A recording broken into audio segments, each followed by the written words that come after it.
My name is Jean V. Lenthe, and I'm a daughter of a Curtiss-Wright engineering cadet. Her name was Betty Lou Cruz originally. She was from East Texas, and by the time she actually entered the engineering program at Purdue in 1943, she had changed her name to Ricky. So all of her friends who have come together to give their stories about the Curtiss-Wright Engineering Cadet Training Program and their work at the plant all knew my mother as Ricky. I didn't know much about this program, but I found out that women in engineering were a very low percentage, and they weren't being represented as well as they ought to be. So I started looking more into this program and seeing that it was really taken very seriously by the participants, and that they were kind of dumped as a group out back into the world, but not encouraged to continue in aeronautical engineering, which I thought was a shame.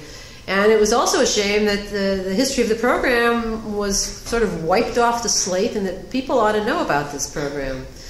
A lot of money was spent on it, a lot of good training went into it, and it seemed like the experience would be encouraging to other women who would consider careers in engineering, whether it be aeronautical or not. And when you find out that there were 900 women trained at 7 different colleges by the Curtiss-Wright Company, with money that they had tacked on to airplane contracts, $2 million was spent to make sure that they could fill the positions of the men who had gone off to do fighting.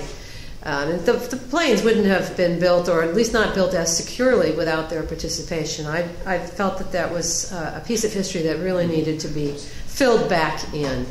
So I started doing some research, and I found out immediately it was not easy research. It was like the Curtiss-Wright cadet program had just fallen off the edge of the known world, and I couldn't find records. And Curtiss-Wright Company, that only makes jet propulsion parts now, said that all their files were lost in a flood.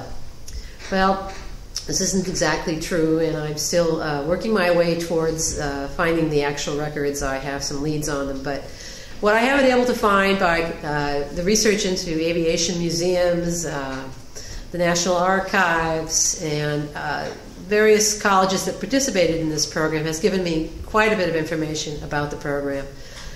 And the 900 women who were trained, they weren't tracked very well. Of course, Curtiss-Wright never tracked their lives at all. So this is my contribution to give this back to history and to honor my mother.